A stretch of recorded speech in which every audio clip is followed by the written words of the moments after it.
Many people are just nervous about hydraulic brakes. They think they're so complex. Well, obviously, there's very little complexity here. Hydraulics allow you to do things that would require a lot more parts from a mechanical system because you can transfer 100% of the pressure with fluids since it doesn't compress.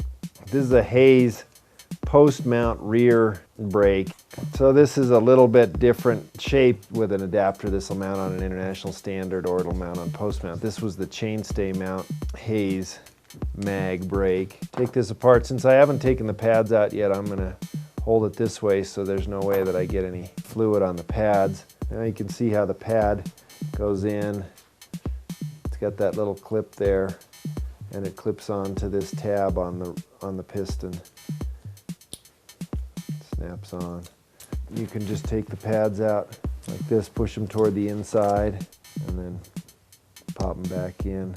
So you've got this O-ring, and obviously if the O-ring is wrecked, you can get another O-ring from Hayes, and you can get different pistons and square seals. This deal is just a cover for the bleed valve. Now, you're probably wondering, well, how do you get those pistons out of there? Well, this is a place where you need an air compressor and you need to wear safety glasses.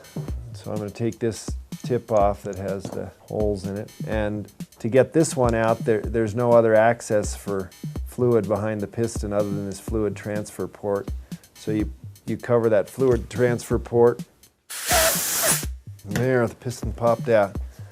So now to get this second one out, I'm just going to take one of the banjo bolts, it's the same thread, make sure it's clean, and thread it in to the intake, oil intake port.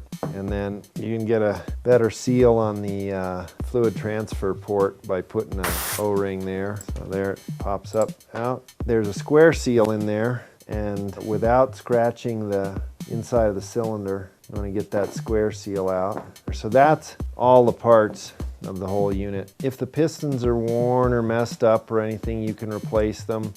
You can replace the seals. So I'm going to go ahead and put in new pistons and new square seals. Rubbing alcohol is a solvent for brake fluid, so I'm just going to pour a little of that in there and use that to clean everything. Everything's clean, and now I use a little brake fluid as a lubricant to put everything together. I'm just going to pour a little bit of it in there and get my square seal all nicely lubed. Pop it into place. So I use the brake fluid as a lubricant for the pistons. Just kind of got to work at them because those square seals are, especially when they're new, they're really resistant to being deformed. Place the fluid transfer O-ring and then put the two halves together. Place the bridge bolts. Tighten those up. Basically, as much torque as you can do without this brake spinning out of your hand is about right. I'll actually show you one other thing because this piston is not in far enough, and show you another trick with Hayes. So you can take a 10mm box end wrench and put it in there so it's over the pin.